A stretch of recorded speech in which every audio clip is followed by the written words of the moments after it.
নয় দেখো কি বলছে, the manager of A delivery company is considering the purchase of A truck, although he may consider a 5-year lease of a similar truck from a leasing firm.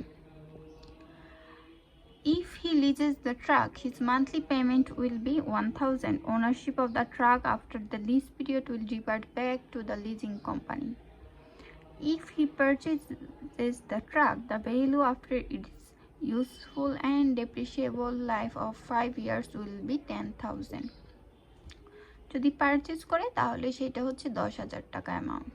Annual maintenance payments on the truck will be 1,000, এটা হচ্ছে maintenance cost, regardless of weather truck is purchased or leased. যে purchase করুক অথবা lease নেই, দুইটার ক্ষেত্রে same. If the truck is purchased, it will be depreciated on straight line basis. The delivery company is in the 13% discount rate, tax bracket and 10% discount rate.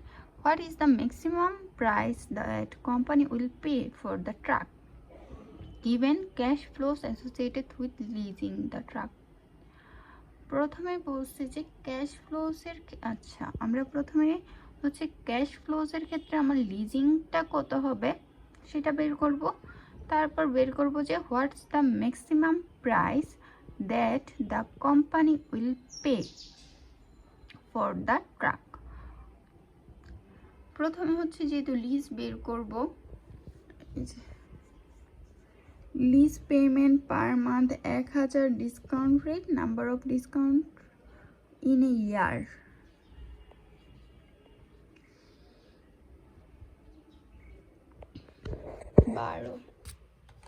যেহেতু monthly payment বলছিল না, monthly payment বলছিল দেখি এখানে 12, এই যে monthly payment হচ্ছে 1,000, তার মানে হচ্ছে এখানে এমও আসবে। তাহলে লিজের ক্ষেত্রে হচ্ছে লিজ পেমেন্ট 1,000, এখানে কি 1,000 পুরাটাই আমরা দেই না, আমরা এখান থেকে একটা ট্যাক্স ব্রেকেট পাই, এই জন্য 1 - 0.30, এখান থেকে হচ্ছে আমরা 30% পাবো, তার মানে আমি 1,000 থেকে কত দিব, 70% দিব, এই জন্য এখান থেকে 1 মাইনাস হয়। তারপর অ্যানুইটি ফ্যাক্টরির সূত্র বসাইলাম, বসায় হচ্ছে লিজের ক্যাশ ফ্লোসটা বের করলাম, যে লিজের ক্ষেত্রে আসলে আমাকে কত দিতে হবে।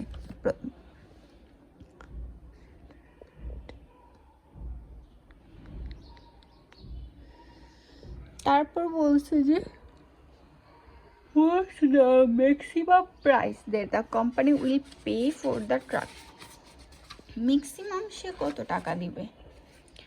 এখন সেটা আবার কম্পেয়ার হবে তাহলে লিজের সাথেই।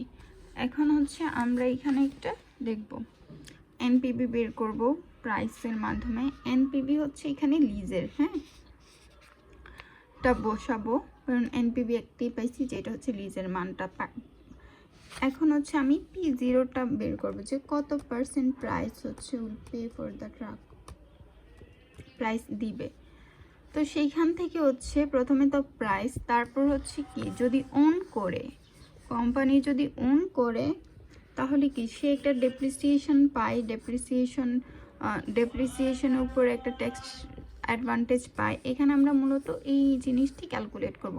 P0 তো আমি জানি না আসলে আমার আসলে কত টাকা দিয়ে আমি সেল করব, তাই না, ম্যাক্সিমাম আমি কত টাকা দিয়ে সেল করব সেটা তো আমি জানি না, সেই জন্য এখানে P0 10,000 কি ছিল, 10,000 ছিল যে আমি ইফ পারচেজেস দ্য ট্রাক, আচ্ছা আমি ওখানে একটু ভুল বলছিলাম, যে আমাকে এখানে মেইনলি কত টাকায় ওন করা যাবে ওইটাই দেওয়া নয়, ওইটাই বের করতে হবে। এখানে বলেছে if purchases the truck its value after its useful and depreciable life of 5 years will be 10,000।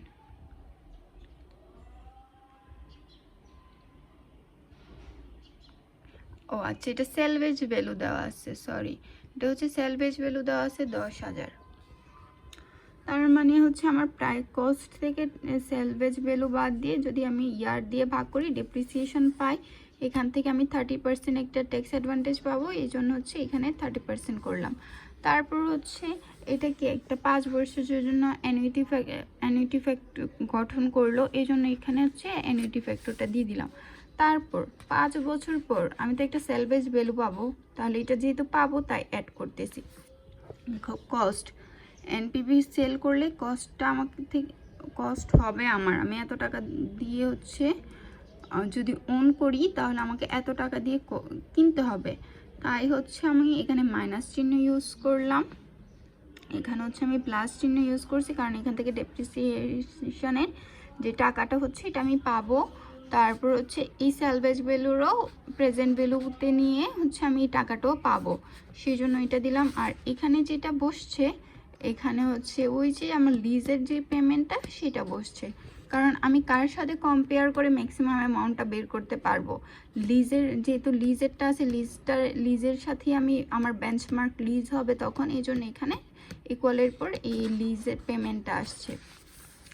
আসার পর এটা ক্যালকুলেশন করলাম, এটা এই পাশে দিয়ে ক্যালকুলেশন করে করে P0 মানটা বের করলাম। তারপর ওইটাই বলে দিছি আমরা যে we solve for P0 to find that maximum price that the company would pay for the truck equals এত, notice that maintenance cost were not considered here because they are the same under either alternative.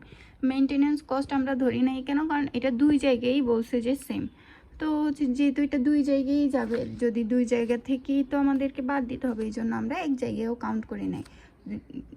যেহেতু দুই জায়গায় আছে, কোনো জায়গায় count না করলেও ওইরকম প্রবলেম হবে না, সেই জন্যে। ওকে, এটা স্যার এইভাবে করাইছিল।